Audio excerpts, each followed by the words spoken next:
على محمد صلى الله عليه وسلم صلى الله على محمد صلى الله عليه وسلم. Assalamualaikum warahmatullahi wabarakatuh. Alhamdulillah, alhamdulillahilladzi bi ni'matihi tatimmus shalihat. Nahmaduhu wa nasta'inuhu wa nastaghfiruh wa na'udzu billahi min sururi anfusina wa min sayyiati a'malina. Man yahdihillahu fala mudilla lahu wa man yudlil fala hadiya lahu. Asyhadu an la ilaha illallah wahdahu la syarika lahu wa asyhadu anna sayyidana Muhammadan abduhu wa rasuluhu la nabiyya ba'dah. Allahumma salli ala sayyidina Muhammad wa ala ali sayyidina Muhammad. Faqala Allah ta'ala fi kitabihil karim ba'da an a'udzu billahi minasy syaithanir rajim. Ya ayyuhalladzina amanu ittaqullaha haqqa tuqatih wa la tamutunna illa wa antum muslimun. Ya ayyuhalladzina amanu ittaqullaha wa qulu qawlan sadida yuslih lakum a'malakum wa yaghfir lakum dhunubakum wa man yuti'illaha wa rasulahu faqad faza fawzan 'azima. Wa qala an-nabiy sallallahu alaihi wasallam khairukum man ta'allama al-Qur'an wa 'allamahu. Wa qalat Aisyah kana Rasulullah sallallahu alaihi wasallam khuluquhul Qur'an. Wa qala aidan man salaka tariqan yaltamisu fihi ilman sahalallahu lahu bihi tariqan ilal jannah. Shadaqallahul azim wa sadaqa Rasulullah sallallahu alaihi wasallam. Amma ba'd. Yang sama-sama kita hormati, kita muliakan tentunya segenap DKM Masjid Al-Ikhlas, para tokoh masyarakat, para hujaj, para alim ulama, para orang tua kami yang namanya tidak bisa saya sebutkan satu persatu, tetapi tidak mengurangi rasa hormat kami, dan bapak-bapak, ibu-ibu, adik-adik sekalian yang insya Allah Allah rahmati dan Allah cintai. Pertama-tama dan yang paling utama, marilah kita panjatkan puja puji syukur kehadirat Allah Subhanahu wa taala, di mana di pagi yang penuh berkah, indah, segar, tenang, kita telah dianugerahkan oleh Allah nikmat terbesar, yaitu nikmat iman, sehat, walafiat zahir batin, sehingga kita bisa menegakkan salah satu perintahnya, yakni sholat subuh secara jamaah, dengan harapan tentunya semoga sholat yang baru saja kita tunaikan diterima di sisi Allah Subhanahu wa ta'ala. Untuk selanjutnya, Bapak Ibu sekalian, kita duduk sesaat berzikir kepada Allah Subhanahu wa ta'ala sampai waktu syuruk. Kemudian insya Allah dengan izin Allah kita akan bersama-sama melakukan sholat sunnah isyraq yang insya Allah pahalanya setaraf dengan haji dan umroh tamatan ya, sempurna. Mudah-mudahan itu bisa kita lalui semua, dan itu bisa dihadirkan Allah Subhanahu wa ta'ala kelak di yaumil hisab sebagai amal soleh yang ikhlas diterima di sisinya. Amin, amin, amin ya rabbal alamin. Salawat dan salam tentunya semoga senantiasa tercurahkan kepada junjungan kita Nabi besar Muhammad sallallahu alaihi wasallam, yang telah mengajarkan kepada kita bagaimana kita menjadi pengurus masjid yang baik, kita menjadi kepala rumah tangga yang baik, kita menjadi seorang anak yang baik, menjadi suami yang baik, kita bisa menauladani seluruh apa-apa yang telah beliau contohkan kepada kita, dan itu semua kita berharap kepada Allah Subhanahu wa ta'ala dengan hidayah taufiknya insya Allah. Bapak Ibu sekalian, alhamdulillah di pagi yang penuh berkah ini Allah Subhanahu wa ta'ala berfirman, fadzakir fa inna dzikra tanfa'ul mu'minin. berilah nasihat, berilah peringatan, karena peringatan itu berguna bagi orang-orang mukmin. Ya. Nabi juga menyatakan hakul muslim alal muslim sit.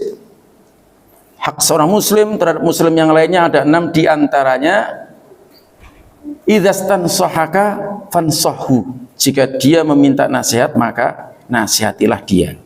Jadi Bapak Ibu sekalian, tanpa mengurangi kehormatan, kemuliaan Bapak Ibu sekalian, saya duduk di tempat ini adalah karena semata-mata fadzakir fa inna dzikratan faul mu'minin. Dan alhamdulillah, tema yang baik di pagi hari ini adalah bagaimana menjadikan Nabi Muhammad sallallahu alaihi wasallam sebagai teladan sepanjang zaman. Bapak Ibu sekalian, para ulama menyebutkan bahwa Allah Subhanahu wa taala menurunkan 100 suhuf. Suhuf adalah jamak dari sahifah, lembaran. Kemudian Allah Subhanahu wa taala mengutus Nabi Musa sebagai pemberi, orang yang mendapatkan suhuf terakhir, suhufi Ibrahim wa Musa. Maka suhuf yang 100 itu diringkas menjadi Taurat. Kemudian Allah Subhanahu wa taala juga menurunkan kitab Zabur kepada Nabi Daud. Dan Allah Subhanahu wa taala meringkas 100 suhuf Taurat dan Zabur itu diturunkan kepada Nabi Isa alaihi salatu wassalam, yaitu Injil. Dan kemudian dari 100 suhuf, 3 kitab itulah kemudian diringkas menjadi Al-Quranul Karim. Maka seluruh firman-firman Allah Subhanahu wa taala dalam suhuf kitab Taurat, Zabur dan Injil semua dikhitabkan kepada Rasulullah sallallahu alaihi wasallam. Dan khitabul nabi, hakikatnya adalah khitabul li ummatihi. Perkataan Allah Subhanahu wa taala, perintah Allah Subhanahu wa taala kepada Nabi Muhammad, hakikatnya adalah perintah Allah kepada umatnya. Dan perintah Allah kepada para nabi yang kemudian tercantum dalam Al-Quran, ya, ada yang dicantumkan, ada yang dihilangkan atau dihapus, seperti firman Allah Subhanahu wa taala dalam surat Al-Baqarah ayat 106, ma nansakh min ayatin au nunsiha na'ti bi khairin misha au misliha alam ta'lam anallaha ala kulli syai'in qadir. Maka ayat apapun yang kami hapus atau kami hilangkan, maka kami akan ganti dengan yang serupa, yang lebih baik atau yang serupa. Bukankah Allah Maha Kuasa atas segala sesuatu? Maka jemaah sekalian, dari surat Al-Quran yang 114 surat itu diringkas oleh Allah Subhanahu wa taala menjadi suratul Fatihah, yaitu surat Al-Fatihah. Dan dari surat Al-Fatihah itu kemudian diringkas menjadi iyyaka na'budu wa iyyaka nasta'in. Itulah sebabnya Ibnu Qayyim Al-Jauziyah ketika menafsirkan ayat iyyaka na'budu wa iyyaka nasta'in membutuhkan 3 jilid besar. Dalam satu tafsirnya Madarijus Salikin, jalan pendakian menuju Allah Subhanahu wa taala. Karena hakikat kehidupan itu, hakikat din itu adalah al-ibadah wal isti'anah. Kita beribadah kepada Allah Subhanahu wa taala dan mohon pertolongan kepada Allah Subhanahu wa taala.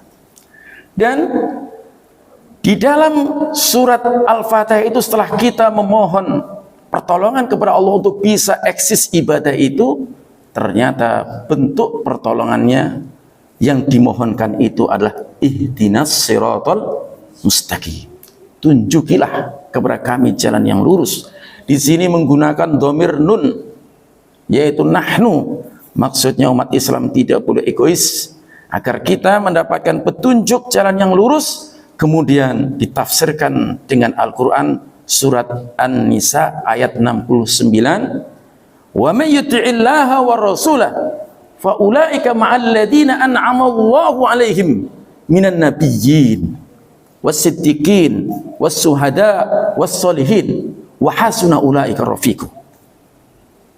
Siapa yang taat kepada Allah dan Rasulnya, maka dia itulah orang-orang yang mendapatkan nikmat dari Allah Subhanahu wa ta'ala bersama para nabi, para siddiqin, para syuhada, dan para solihin. Mereka itulah sebaik-baik teman.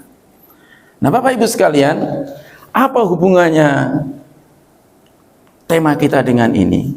Bapak Ibu sekalian, ketika kemudian kita ini disuruh mengambil jalan yang diambil oleh 4 model nabi, siddiqin, syuhada, solihin ini, maka Nabi Muhammad SAW adalah imamul anbiya wal mursalin. Ketika suatu saat ditanya oleh sahabat, "Man anta?" "A'anta Muhammad ibnu Abdullah?" "Bukankah engkau itu Muhammad ibnu Abdullah?" Maka Nabi menjawab, "La. Bal anna sayyidu walidi Adam la fakhra." Bahkan saya adalah pemimpin anak Adam, tidak ada kesombongan. Jadi jamaah sekalian, maka khitab-khitab yang ditujukan kepada para nabi hakikatnya telah dihimpun ada pada diri Rasulullah SAW.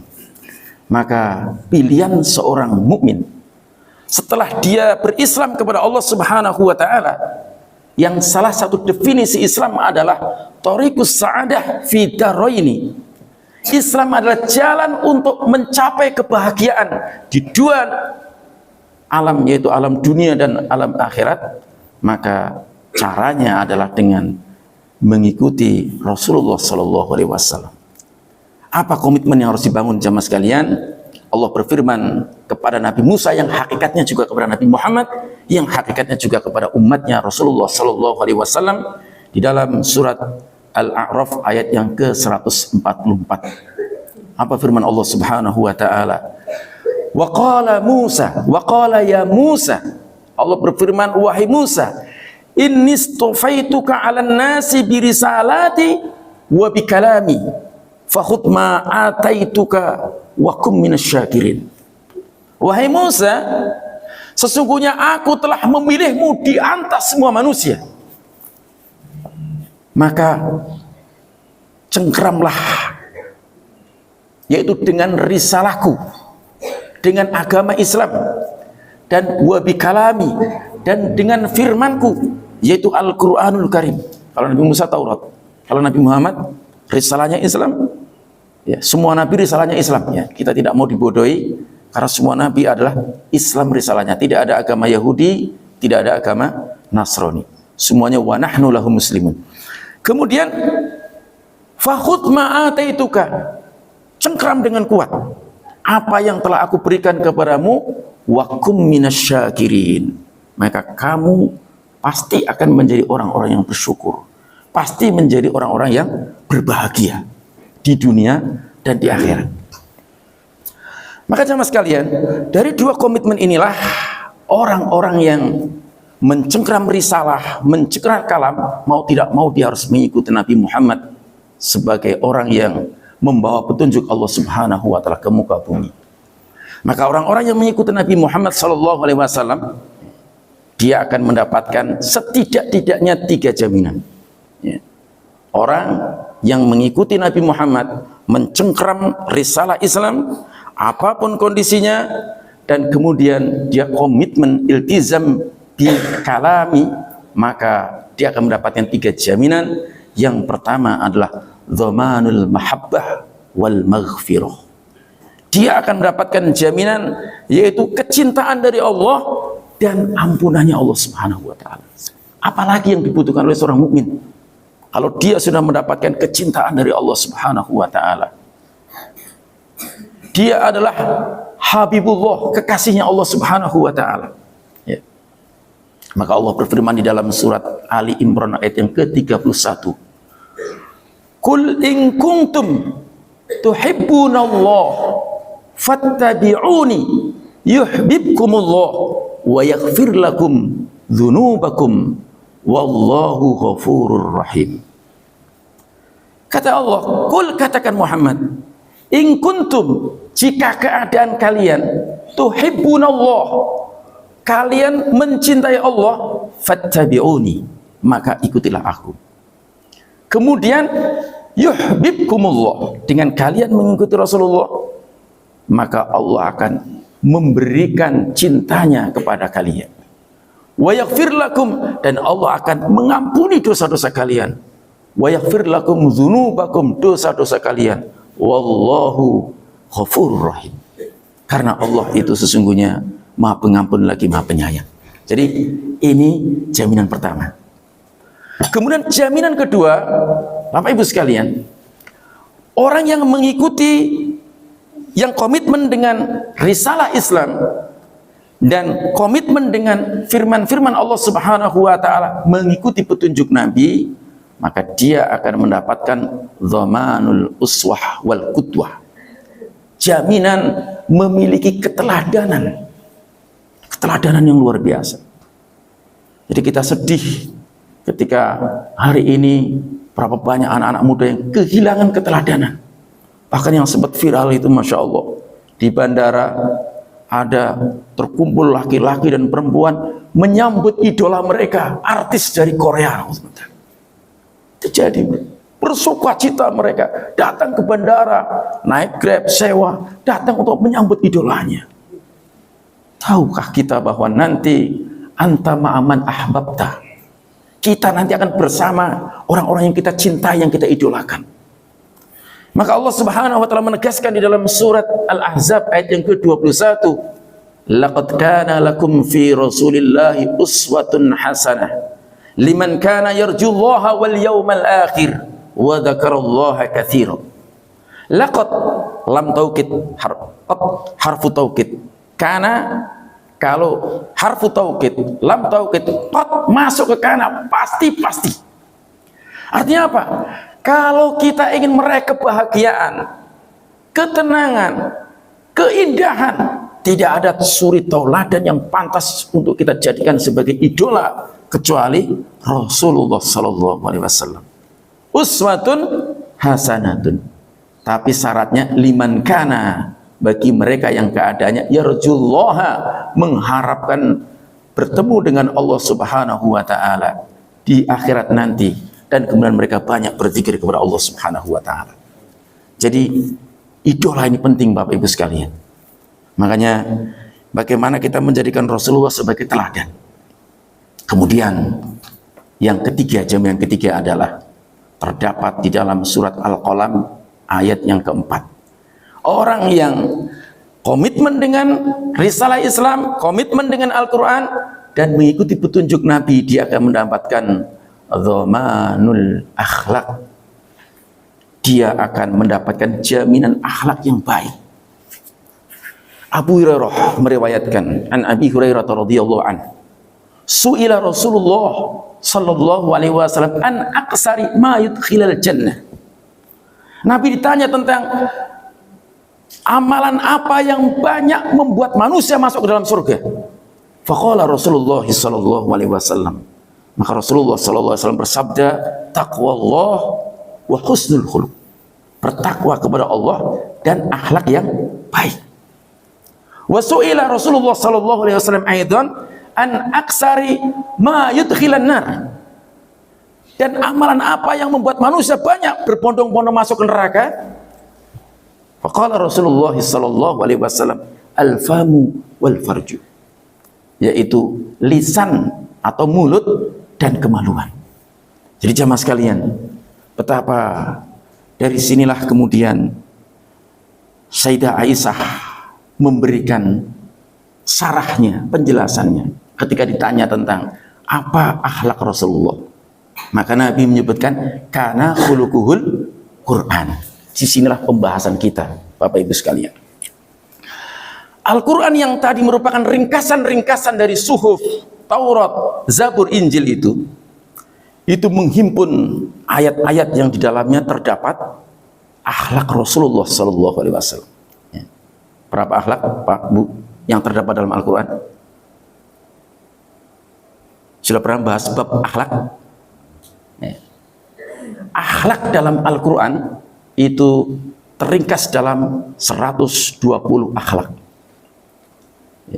Jadi ada 120 akhlak. Itu menjelaskan tentang akhlak Rasulullah SAW yang itu nanti melahirkan ya, semua Al-Quran ayat-ayat itu berjalan dalam diri Rasulullah SAW. Ya, tentu kalau kita menjadikan Nabi Muhammad sebagai teladan sepanjang zaman, kalau kita bahas satu persatu ya, 120 kelarnya mungkin jam berapa kira-kira ya, asar kali, siap sampai asar, nanti sotonya nggak makan lagi ya. 120. Dari 120 ini kemudian diringkas lagi menjadi 30 ringkasan akhlak Rasulullah Sallallahu Alaihi Wasallam. Siapa yang meringkas? Para ulama. Karena para ulama itu dia memang orang-orang yang diberikan oleh Allah warisan para nabi. Wa innal ulama'a warasatul anbiya. Dari 30 akhlak itu diringkas lagi ya, 30 yang melahirkan 120 diringkas lagi menjadi 20 akhlak ada dalam Al-Quran. Dari 20 akhlak ini ya, nanti diantara ada kitab Asy-Syuhud yang ditulis oleh Abdullah ibnu Mubarak itu tentang akhlak. Dari 20 diringkas lagi menjadi 10 induk akhlak Al-Quran yang tercemin dalam diri Rasulullah SAW. Dan dari 10 diringkas lagi menjadi berapa Pak? Ini biasa meringkas-ringkas itu. Nabi yang banyak 120.313 Rasul diringkas lagi menjadi Nabi yang sering disebut 25, diringkas lagi menjadi ulul azmi. Biasa. Dari yang 10 diringkas lagi menjadi berapa? Nah ini kita ngaji banyak, ngaji akhlak belum ternyata. Padahal orang yang berakhlak pasti berilmu. Orang berilmu belum tentu berakhlak. Banyak orang berilmu tapi bohong. Ya. Maka yang terpenting itu akhlak produknya. Jadi akhlak ini produk karena dia yang banyak memasukkan manusia ke dalam surganya Allah Subhanahu wa taala. Ya. Dari 10 ini Bapak Ibu diringkas menjadi 4. Ini induknya yang melahirkan 10 melahirkan 20, 20 melahirkan 30, 30 melahirkan 120. Dari 4 diringkas lagi menjadi berapa? 1. Dari 4 diringkas menjadi 1. 1 itu apa Pak akhlaknya? Pak, Bu? Hah? Rasulullah? Enggak, ringkasannya akhlaknya namanya Pak. Kalau Rasulullah ya. Ayo, apa? Rahmatan lil alamin. Jadi dari yang 1 itu adalah siddiq. Ya, siddiq itulah yang melahirkan semua akhlak-akhlak yang kemudian tersebar di dalam Al-Qur'an yang 114 surat. Jadi ini pentingnya ngaji akhlak ya. Jadi oleh karena itu maka Rasulullah SAW di dalam hadis yang diriwayatkan oleh Imam Muslim, beliau bersabda, "Alaikum bisidqi." Alaikum bisidqi. Fa inna sidqa yahdi ilal birri. Wa innal birra yahdi ilal jannah. Alaikum, hendaklah kalian, wajib bagi kalian bisidqi, memiliki akhlak yang jujur. Jadi benar. Karena benar jujur itu akan menghantarkanmu kepada albir, kebaikan. Dan kebaikan itu akan menghantarkan kamu kepada surga. Jadi endingnya kita meneladani Nabi Muhammad SAW itu adalah agar kita mendapatkan surga nanti. Kemudian lawannya jujur apa? Hah? Dusta, bohong. Pembohong. Maka lawannya Nabi Muhammad Musailamah al-pembohong, al-kadzdzab. Wa iyyakum wal kadzib. Wa innal kadziba yahdi ilal fujur. Wa innal fujura yahdi ilan nar. Jauhilah olehmu perkara bohong. Karena bohong itu menunjukkan kamu, menghantarkan kamu, membawa kamu kepada kejahatan. Dan berbagai macam kejahatan itu nanti akan menghantarkan kamu kepada nerakanya Allah Subhanahu wa ta'ala. Itulah sebabnya sifatnya Nabi yang pertama itu siddiq, baru amanah, baru tabligh, baru fatwa.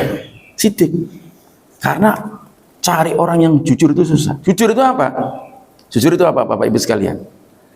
Kesesuaian antara hati, lisan, dan perbuatan.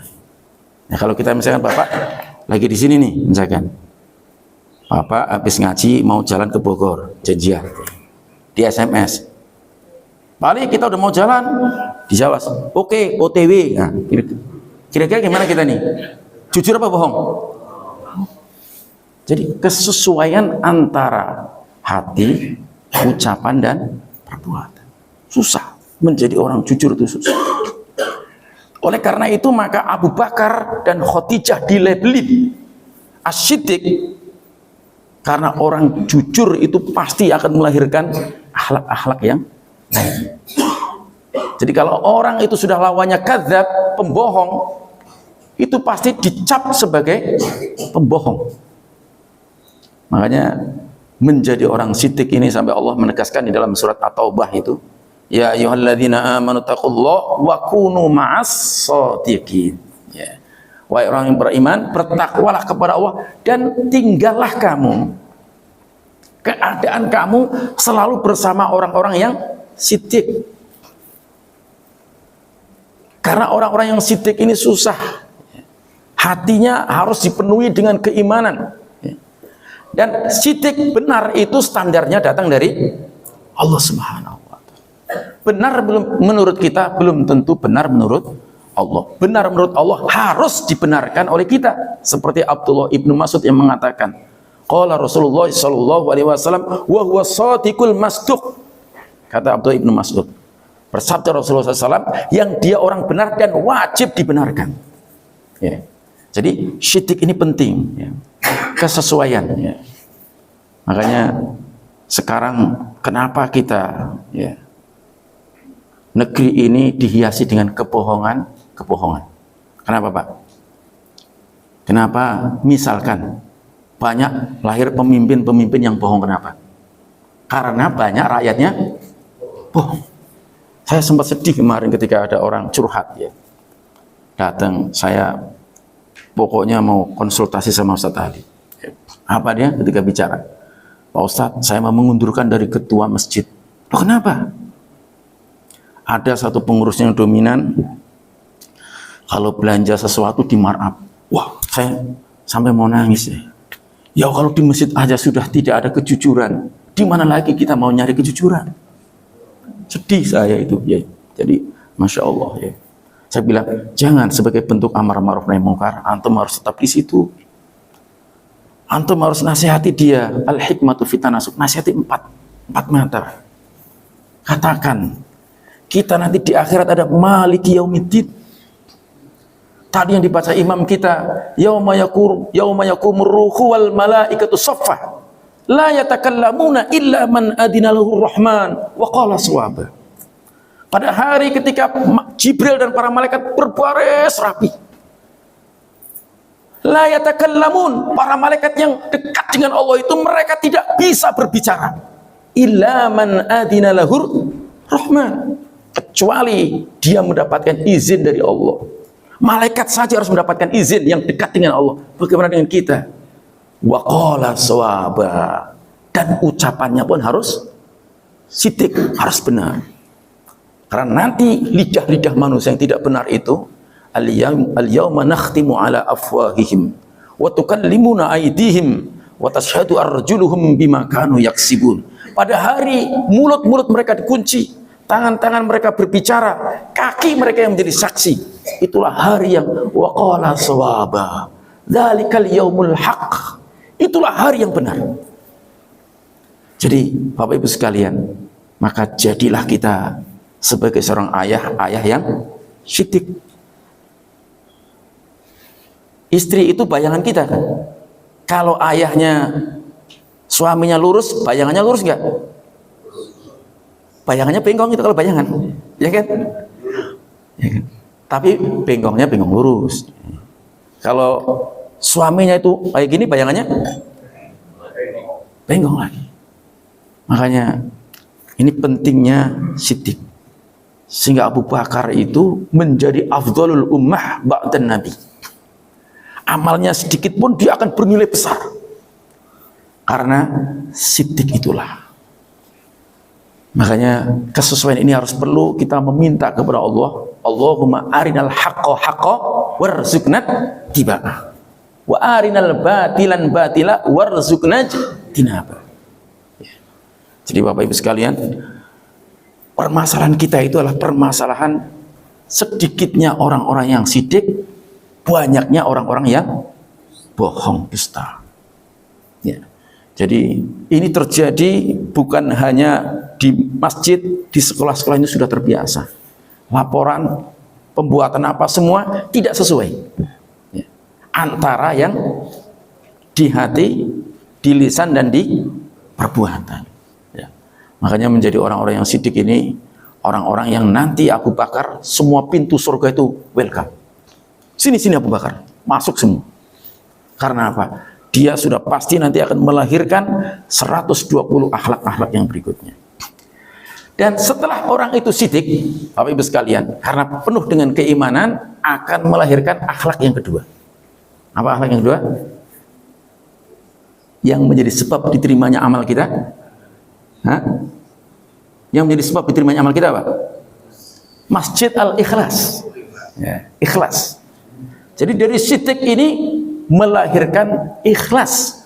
Makanya amalan Abu Bakar yang sedikit akan mengalahkan amalan orang-orang lain. Karena apa? Terletak kepada keikhlasannya. Maka insya Allah jamaah yang datang kali ikhlas mudah-mudahan memiliki akhlak yang ikhlas. Ini penting, ikhlas. Kenapa itu dikatakan ikhlas? Kenapa Pak dikatakan ikhlas? Karena kita melaksanakan perintah ibadah ini semata-mata karena Allah, menjalankan perintah Allah. Jadi pengurus masjid ikhlas enggak? Ikhlas ya?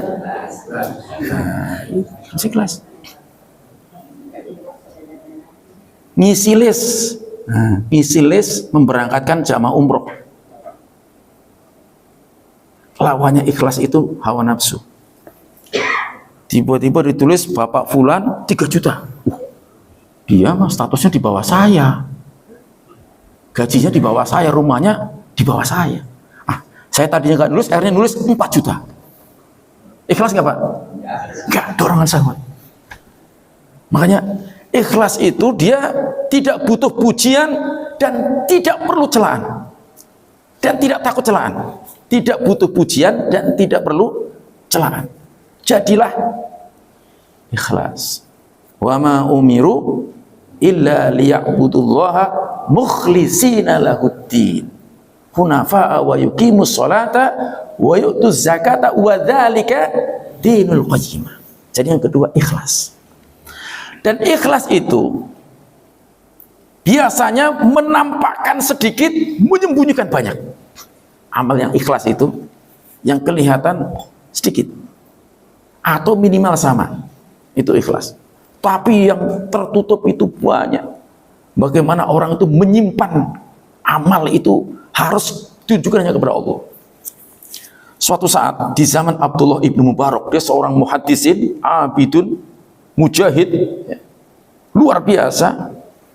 Dia mendatangin satu majelis yang kemudian ditulis hadis ini diriwayatkan oleh Abdullah ibnu Mubarak. Abdullah ibnu Mubarak terus. Begitu zamannya selesai, keluar, diambil bukunya, ditip X semua kata-kata Abdullah ibnu Mubarak. Karena apa? Kadang-kadang kita takut pahala kita sudah dituntaskan di dunia. Nah, bagaimana yang kalau kemudian ada orang ini hati-hati Pak, menjelang apa nih Pak? Pemilu, datang ke sini, kasih karpet.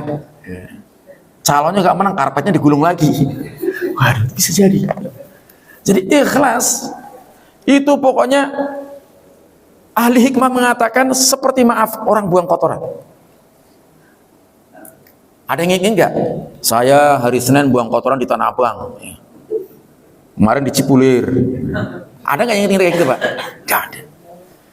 Karena orang yang ikhlas itu dia hanya berharap balasan dari Allah Subhanahu wa taala. Maka Nanti 3 orang yang akan diadili pertama itu adalah orang-orang yang ikhlas, yang mengatasnamakan ikhlas. Ya. Mujahid, berjuang. Karena apa kamu? Fisabilillah. Malaikat saja keder dengan nyatetnya. Udah sudah hebat, perjuangannya di depan. Tapi Allah berfirman, kadzabta. Kamu bohong. Kamu sudah mendapatkan sanjungan di dunia, digelar sebagai nama pahlawan, luar biasa. Syarat. Kemudian yang kedua, seorang yang berilmu. Ilmunya di mana-mana terkenal dia. Ustadznya sangat alim, begini bacaan Qur'annya luar biasa ini. Tapi ternyata itu semua bukan karena Allah, ya. Makanya luar biasa, ya. Dan yang ketiga, seorang hartawan yang berinfak di mana-mana. Akhirnya namanya sudah terkenal, maka ini perlu waspada. Maka ikhlas ini adalah amalan yang harus disembunyikan, sehingga amalan itu disimpan rapi, hanya Allah Subhanahu wa taala nanti pada yaumil jaza akan dinampakkan. Ya, sering saya katakan, seorang Imam Syafi'i yang dikenal sebagai seorang ulama yang rihlah ke seluruh penjuru dunia, mengajarkan ilmu di mana-mana. Luar biasa. Ulama luar biasa. Apa yang kemudian Allah perbuat dengan dia? Muridnya Imam Muzani, karena roh itu bertemu, ya. Tanya, ya Imam, apa yang diperbuat Allah padamu? Kata Imam Syafi'i, gak ada, kecuali karena aku mengajarkan untuk membaca sholawat dalam buku-buku muqaddimahku. Jadi untuk bersolawat kepada Rasulullah SAW. Kita sepele, tapi luar biasa. Sholawat itu ternyata luar biasa. Bahkan Zubaidah, istri Harun al-Rasyid, yang membuat irigasi sepanjang Mina dan Arafah, sekitar 7-9 kilo panjang, memberikan minuman yang luar biasa. Dia sudah senang. Ternyata yang amalan yang diterima di sisi Allah itu rakaataini fi jaufil lail. Dia istiqomah sholat 2 rakaat di kegelapan malam. Maka dulu ada orang yang diketahui suka membagi-bagi gandum, ya, berkarung-karung kepada para janda-janda.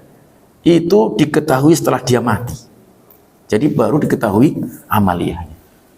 Jadi ini sidik melahirkan ikhlas. Jadi ikhlas itu artinya bagaimana kita melakukan amal itu karena perintah Allah, semata-mata karena Allah, bukan karena yang lain. Nah, setelah ikhlas melahirkan lagi. Apa yang ketiga, Pak? Bu? Sudah masuk suruk ya? Oh, sudah masuk suruk. Berarti nanti ditunda lagi, ya. Jadi yang ketiga adalah zuhud, ya. Ikhlas, zuhud. Zuhud adalah, kata para ulama, satu sikap hati yang meyakini bahwa apa yang ada di tangan Allah itu jauh lebih baik daripada apa yang di tangan kita. Maka orang zuhud, dia rela mengorbankan hartanya, ilmunya, tenaganya, bahkan nyawanya untuk mendapatkan yang di akhirat. Walal akhiratu khairul laka wa abqa. Dan akhirat itu lebih baik buat kamu dan lebih kekal.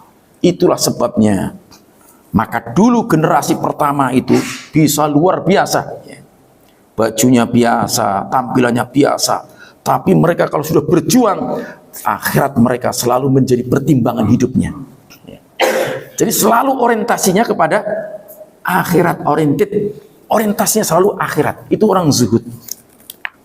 Maka ada salah seorang sahabat yang menceritakan, ja'a rajulun ila Nabi sallallahu alaihi wasallam. Di dalam hadis Arba'un Nawawi nomor 31. Datang seseorang kepada Nabi sallallahu alaihi wasallam kemudian bertanya, "Ya Rasulullah, dullani ala amalin." Wahai Rasulullah, tunjukkan kepadaku satu amal, idza amiltu habbani Allah wa habbani nas. Jika aku mengamalkan amal itu, Allah akan mencintaiku dan manusia akan mencintaiku. Maka Nabi bersabda, izhad fit dunya. Suhudlah kamu dengan perkara dunia. Arti dunia itu apa? Dunia yang kita miliki itu tidak membuat hadir dalam kebesaran hati kita, tapi dunia itu ada dalam genggaman kita. Karena kalau sudah masuk ke dalam hati, ini harus dicongkel cintanya itu. Harus dicongkel. Maka zuhudnya inilah kemudian menghantarkan dia untuk menggapai apa yang di tangan Allah Subhanahu wa taala. Washhadu fima indan nas, dan bersuhudlah kalian pada apa-apa yang ada pada manusia. Karena apa? Dia yakin nahnu qasamna bainahum ma'isatahum fil hayati dunia. Kami Allah telah membagi-bagi rezeki kalian. Suhud kamu. Apa yang ada di dalam manusia kamu suhud. Maka yuhibbakan nas. Jadi kalau kita suhud terhadap harta yang ada pada manusia, manusia akan mencintai kita. Kalau kita suhud terhadap dunia, Allah akan mencintai kita. Itulah para sahabat yang luar biasa.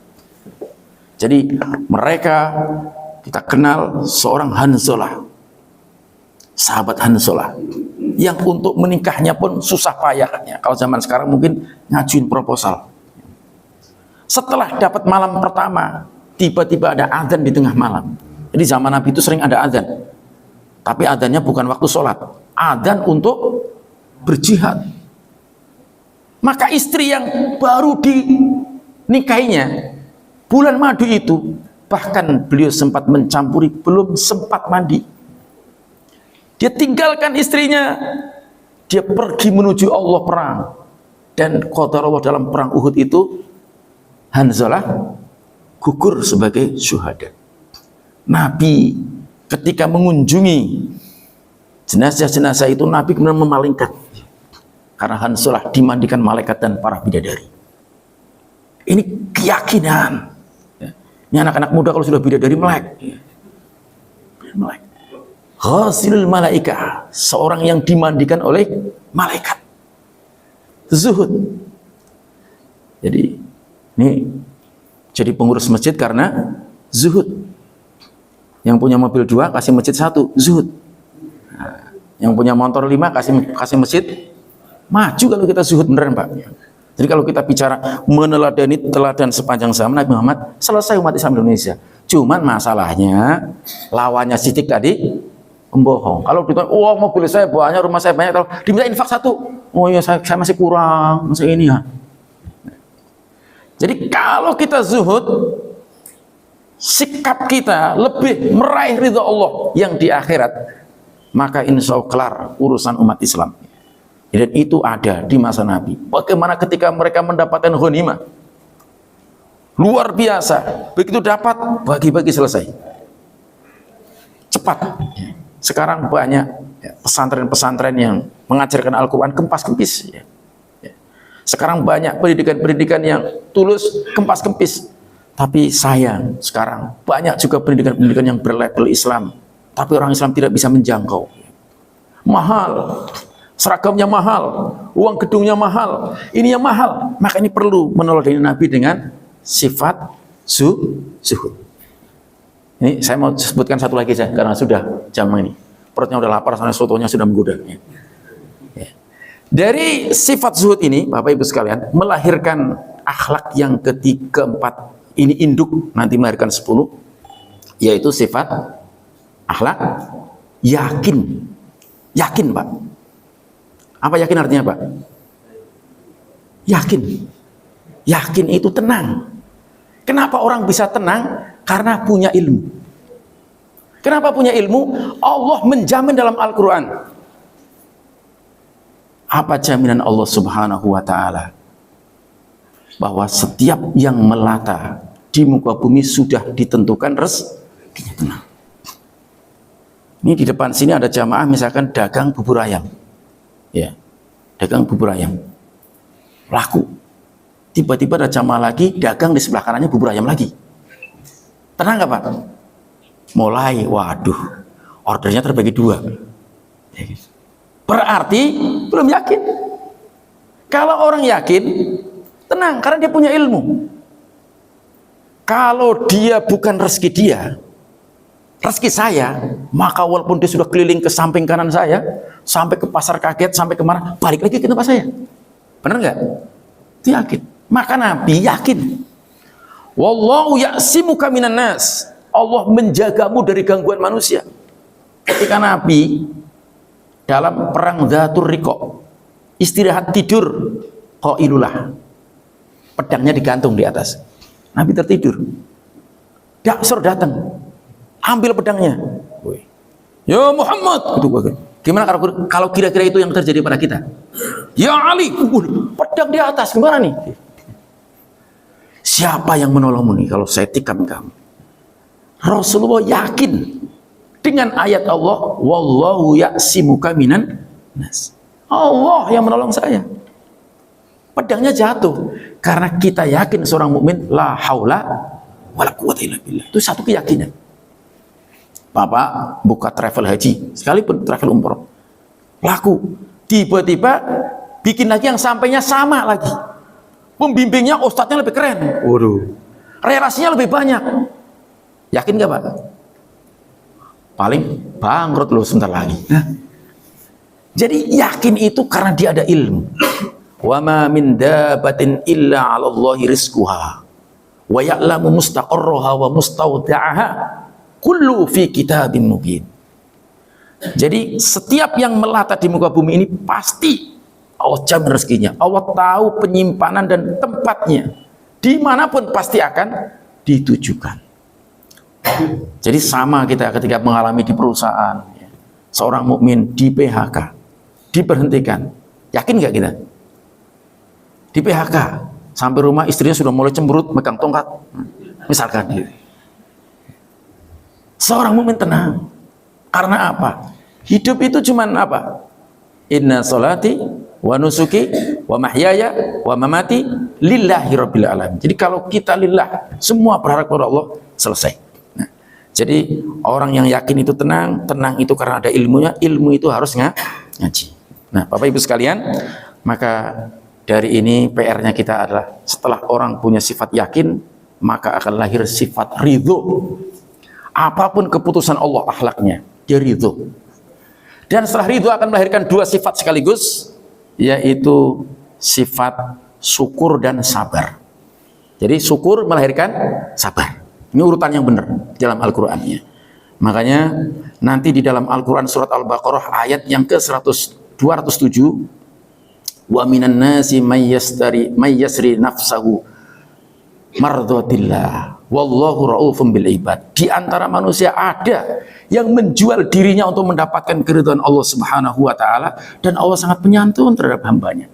Ayat ini berturun berkenaan seorang Suhaib Ar-Rumi, Suhaib Ibnu Sinan Ar-Rumi, kunyahnya Abu Yahya.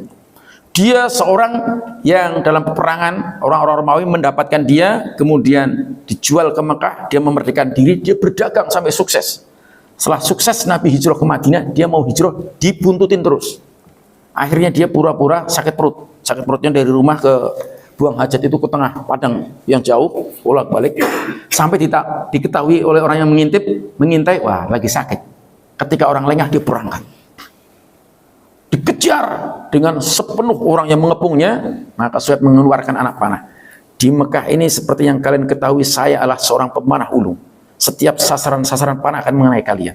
Tapi mereka tidak bergeming kalau jumlahnya banyak. Apa celetukan-celetukan mereka? Kamu itu enak, datang ke sini miskin, kamu menjadi kaya, kamu ikut enak saja. Oh, berarti intinya mereka ingin dunia.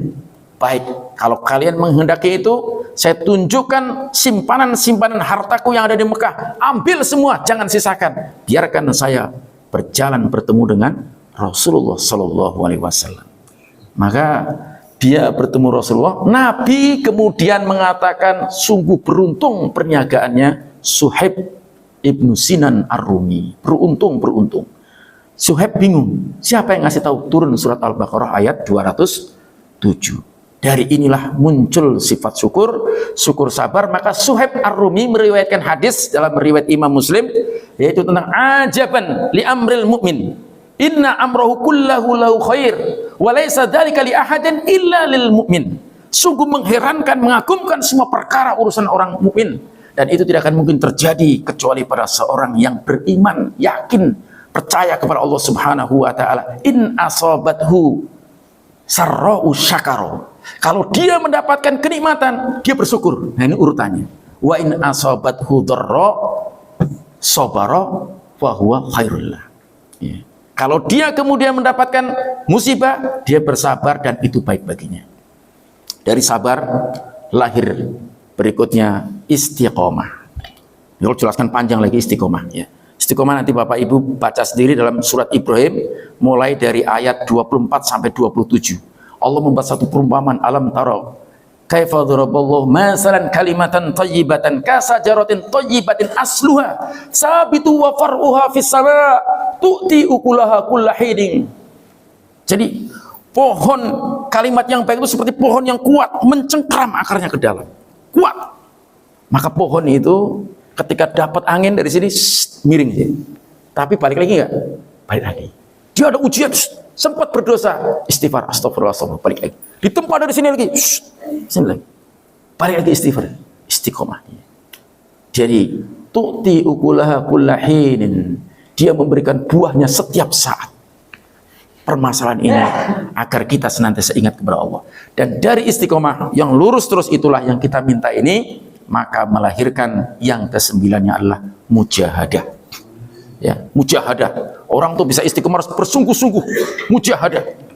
Dan pada akhirnya melahirkan yang ke-10, ihsan, akhlak ihsan. Wallahu yuhibbul muhsinin. Maka orang-orang yang membiayai, yang mendanai jalan Allah, AC, memperjalankan umroh, berinfak, buka puasa, itulah disebut dengan orang-orang yang muhsinin. Akhlak ke-10 lahir dari sidik semuanya ke sini.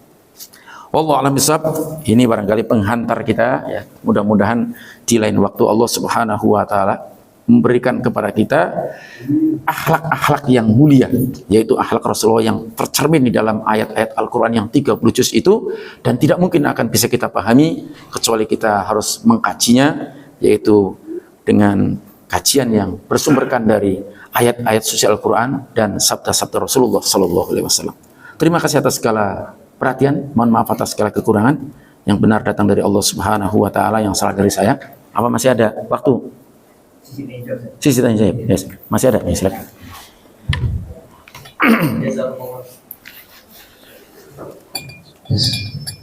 Jazakumullah khairan kepada Ustaz yang telah memaparkan materinya dengan sangat jelas, dan semoga kita semua yang hadir di sini tidak hanya dimudahkan dalam memahami materi, tapi juga dimudahkan untuk mengamalkan sifat-sifat mulia dari Nabi kita Shallallahu Alaihi Wasallam seperti jujur dan dijauhkan dari sifat al-kadzib yaitu dusta. Dan juga semoga kita semua dapat meneladani sifat-sifat yang lainnya dan dikumpulkan bersama Nabi kita Shallallahu Alaihi Wasallam di surga kelak. Amin ya rabbal alamin. Kemudian sisi selanjutnya yaitu mungkin beberapa jamaah ada hal-hal yang ingin ditanyakan kepada Ustaz, maka waktu dan tempat kami persilahkan.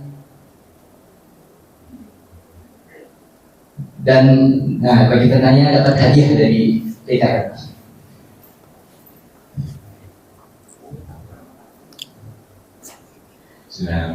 Assalamualaikum warahmatullahi wabarakatuh. Waalaikumsalam warahmatullahi wabarakatuh. Ustaz, mengenai bahasan antum tadi tentang yang mengakui, kemudian juga sempat kepikiran misalkan kita jadi PKN gitu ya, otomatis kan pasti akan ada belanja-belanja gitu ya. Ada belanja yang kebutuhan rumah kan, misalkan lampu segala macam, atau ada kebutuhan yang nggak terlalu ini gitu ya. Nah, kita tuh sebagai DKM itu nanti sebenarnya itu jadi objek hisab apa enggak nanti. Nah, untuk mengambil keputusan misalkan kita beli sesuatu yang harganya pemakaran, karena kan kita pakai uang umat nih istilahnya. Nah, pertama itu. Kedua, kalau dalam hati saya ada rasa kebanggaan dalam ketika melakukan sebuah kegiatan atau kurang keikhlasan, maka itu mengganggu nanti urusan akhir juga. Waalaikumsalam. Jazakallah khair. Ini pertanyaan yang kelihatannya simpel, mudah, tapi susah jawabnya ya. Bapak Ibu sekalian, ya memang kalau kita berbicara tentang norma, asidik itu kesesuaian antara hati, lisan, dan perbuatan. Artinya, sidik itu kalau kemudian dijabarkan dalam bahasa kita adalah menginformasikan dan melakukan seperti apa adanya. Itulah sidik. Jadi dicerna sendiri. Bagaimana caranya supaya sidik? Ya mungkin bisa dibantu dengan penulisan pelaporan yang lebih detail lagi. Ya. Ini karena pengurus beli ini kepanasan beli es, itu misalnya kamu bisa dirinci operasionalnya apa misalnya. Tapi diumumkan secara transparan dan itu tidak masalah. Ya. Karena orang yang mengurusi uang umat itu menjadi miskin dan dari miskin maka dia digaji. Seperti Abu Bakar, ketika dia menjadi khalifah dia masih ke pasar-pasar, maka akhirnya sahabat bermusyawarah. Karena Abu Bakar ini mengurusi urusan umat, dia waktunya tersita, tidak bisa memberi nafkah, maka dia menjadi miskin. Maka dia digaji oleh Baitul Mal. Nah, begitu. Jadi, maka digaji itu diketahui. Nah, itu artinya melakukan sesuai dengan apa adanya. Tapi jangan kemudian di markup yang ya seperti yang kita terjadi kan memang ini kan jadi negeri kebohongan. Jalan-jalan ke sini sekian miliar habis kan. Ya. Jadi kalau masalahnya itu jujur maka selesai. Rumah tangga juga jujur. Ya. Jadi masalah jujur ini memang masalah yang berat. Ya.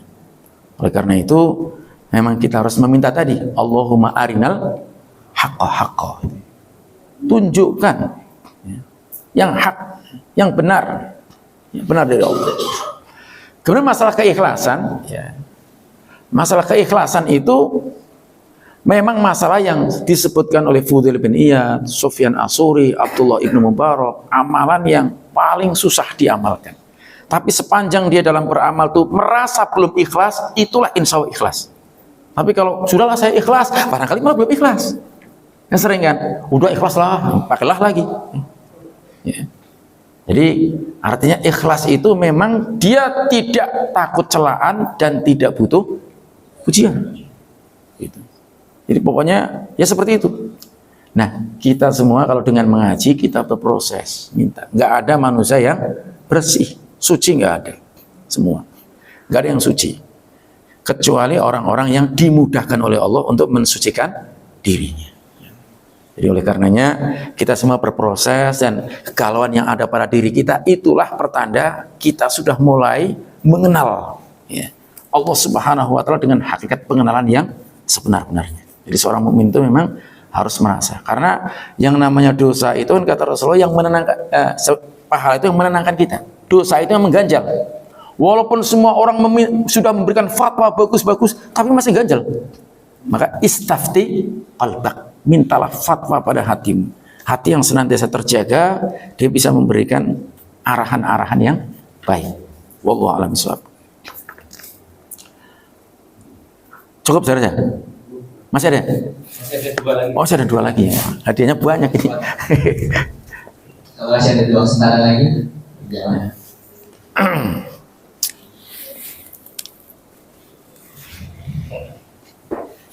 Assalamualaikum warahmatullahi wabarakatuh. Waalaikumsalam warahmatullahi wabarakatuh. Pertanyaan saya, Ustaz, bagaimana sebenarnya sholat yang khusyuk itu? Apakah kita waktu sholat itu melihat di depan kita anak-anak ada itu langsung kita diamkan dia atau bagaimana? Atau kita diam saja? Ustaz, terima kasih. Untuk menjawabnya harus minum dulu Pak. Insya Allah. Jadi khusyuk itu kan sebenarnya kalau kita runtut-runtut karena dia takut. Jadi orang-orang yang khusyun itu adalah orang-orang yang takut. Maka dalam hadis riwayat Imam Muslim ketika Nabi SAW itu menjelaskan tentang Al-Fatihah, qasamtu shalah baini wa baina abdi nisfain. Aku membagi sholat antaraku dan hambaku separuh-separuh. Ketika hambaku mengucapkan alhamdulillahirabbil alamin, maka Allah menjawab hamidani abdi. Artinya apa di sini? Orang yang sholat itu dia harus merasa dia sedang mi'raj. Dia sedang berkomunikasi dengan Allah Subhanahu wa taala. Maka di dalam sholat itu ada takbiratul ihram. Ketika dia sudah takbir, mengharamkan seluruh aktivitas kecuali tuntunan sholat. Termasuk ada orang di samping luar masih datang, masuk bersin. Alhamdulillah, nggak usah dijawab. Yarhamukallah, nggak usah. Karena menjawab yarhamukallah menjadi batal nanti. Nanti sholat bagaimana kalau nanti, apalagi ini Al-Ikhlas lagi musim batuk, bersin sono lagi, yarhamukallah lagi, yarhamukallah, nggak nyampe-nyampe kita. Artinya takbiratul ihram adalah setelah takbir diharamkan semua kecuali yang dicontohkan. Shollu kama ra'aitumuni usolli. Termasuk di antara yang dicontohkan Nabi, misalkan Nabi pernah menggendong Husain. Nabi pernah menggendong Husain. Nabi pernah mengajarkan kalau ada orang lewat, stop. Yang di stop malah ngeliatin kita, kok nyetop lagi sholat? Ini sebatas itu saja. Jadi shollu kama ra'aitumuni usolli. Jadi kita melakukan sebatas yang memang Nabi pernah contohkan kepada kita secara maklum.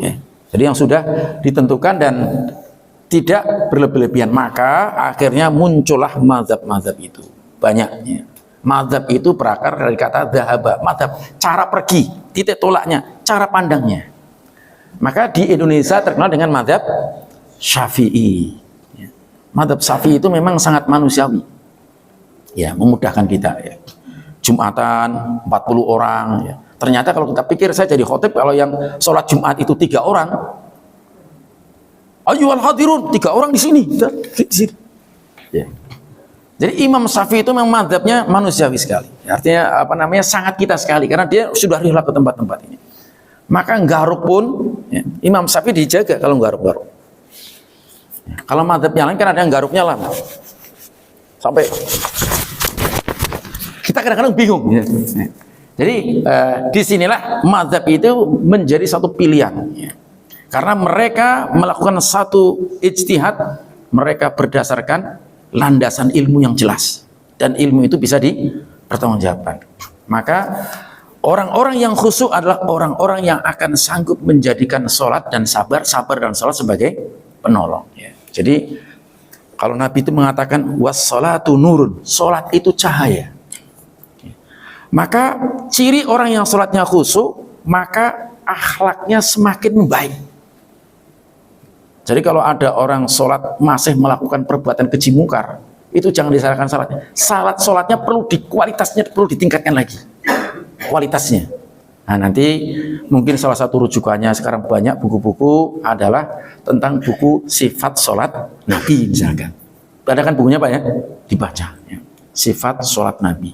Bagaimana sifat sholatnya Nabi itu dikupas panjang ya. Dan tentu itu membutuhkan pencernaan dan berproses. Nah ketika kita melihat anak-anak yang itu memang yang lebih bertanggung jawab itu orang tuanya. Jadi orang tua ketika dia nyuruh sholat, dia juga harus mengajarkan anak. Itu yang disebut dengan tazkiyah. Jadi tazkiyah itu mengajarkan anak dengan keteladanan. Ketika Rasulullah SAW melihat Abdullah ibnu Abbas sholat di samping sininya, diambil, diputar ke sebelah sini. Itu namanya tazkiyah. Jadi makmum itu adanya di sebelah kanan. Jadi diputar itu tazkiyah itu mencontoh.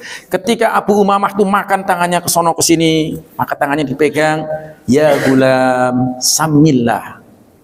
Kul biyaminik wa kul mimma yalik. Wahai anak kecil, makan ucapan bismillah.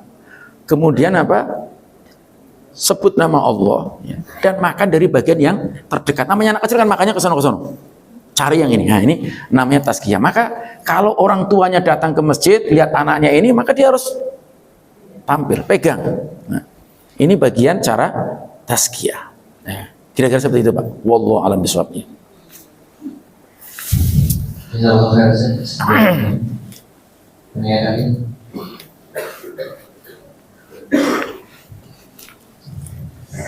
Assalamualaikum warahmatullahi wabarakatuh. Waalaikumsalam warahmatullahi wabarakatuh.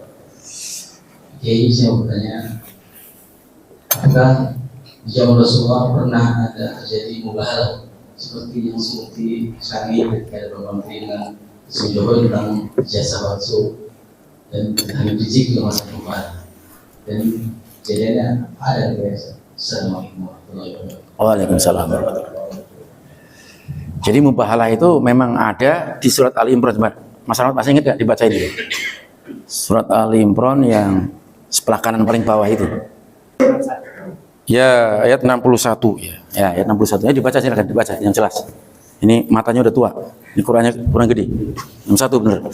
أعوذ بالله من الشيطان الرجيم فمن حاجك فيه من بعد ما جاءك من العلم فقل تعالوا ندع أبناءنا وأبناءكم ونساءنا ونساءكم وأنفسنا وأنفسكم ثم نبتهل فنجعل لعنة الله على الكاذبين. Artinya saya sekalian. Ya artinya. Enggak ada artinya.